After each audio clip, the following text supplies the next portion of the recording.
Assalamualaikum warahmatullahi wabarakatuh.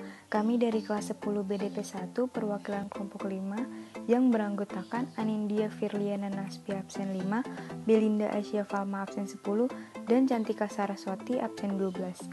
Kami ingin membahas materi tentang bab 5, yaitu tentang perilaku konsumen dan perilaku produsen. A. Perilaku konsumen. 1. Pengertian konsumsi. Konsumsi merupakan suatu kegiatan yang bertujuan mengurangi atau menghabiskan faedah suatu benda, yaitu barang dan jasa, dalam rangka menentukan apakah suatu kegiatan dalam menggunakan suatu benda tersebut termasuk lingkup konsumsi atau tidak. 2. Ciri-ciri benda konsumsi. A. Benda-benda yang dikonsumsi ialah benda ekonomi atau benda yang untuk memperolehnya diperlukan pengorbanan. Yang B. Benda yang dikonsumsi ditujukan untuk memenuhi kebutuhan hidup. Lalu yang C. Manfaat, nilai, ataupun volume benda-benda yang digunakan tersebut akan habis secara sekaligus atau berangsur-angsur. 3. Pembagian benda konsumsi. Yang pertama, benda yang habis dalam sekali pemakaian, berupa makanan, minuman, dan obat-obatan.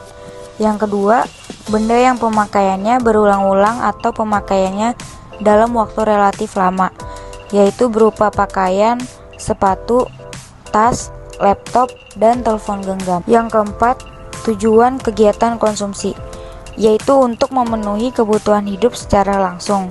Penggunaan benda-benda di luar tujuan tersebut tidak dikategorikan sebagai kegiatan konsumsi. Lalu yang kelima, teori perilaku konsumen atau utility adalah derajat seberapa besar suatu barang atau jasa yang dapat memenuhi kebutuhan seseorang. Teori perilaku konsumen terakomodasi dalam pendekatan kardinal dan pendekatan ordinal. Dalam pendekatan kardinal, semakin besar jumlah barang yang dikonsumsi, maka semakin besar pula tingkat kepuasan konsumen. Sedangkan pendekatan ordinal digunakan karena pendekatan kardinal memiliki beberapa kelemahan, antara lain karena pendekatan kardinal bersifat subjektif dalam penentuan nilai guna total dan nilai guna marginal. B. Perilaku produsen. 1. Pengertian produksi, yaitu kegiatan yang menambah faedah suatu benda dengan mengubah sifat dan bentuknya. Sedangkan kegiatan menambah faedah suatu benda tanpa mengubah bentuknya dinamakan produksi jasa. 2. Tujuan kegiatan produksi adalah untuk memenuhi kebutuhan manusia dalam mencapai kemakmuran. 3. Faktor-faktor produksi adalah segala sesuatu yang dibutuhkan untuk memproduksi barang dan jasa. A. Faktor produksi alam terdiri dari 1. Faktor produksi alam yang tidak dapat diperbarui seperti batu bara, mineral, dan bahan tambang lainnya. 2. Faktor produksi alam yang dapat diperbarui seperti tanah, air, sinar matahari, udara. B. Faktor produksi tenaga kerja dikelompokkan berdasarkan kualitas dan sifat kerjanya. Di antaranya 1. Tenaga kerja menurut kualitas tenaga kerja. A. Tenaga kerja terdidik. B. Tenaga kerja terampil. C. Tenaga kerja tidak terdidik dan tidak terlatih. 2. Tenaga kerja menurut sifat kerja. A. Tenaga kerja rohani. B. Tenaga kerja jasmani. C. Faktor produksi modal. Modal dapat digolongkan berdasarkan sumber, bentuk, pemilikan, dan sifat, yaitu 1. Pembagian modal atas dasar sumber.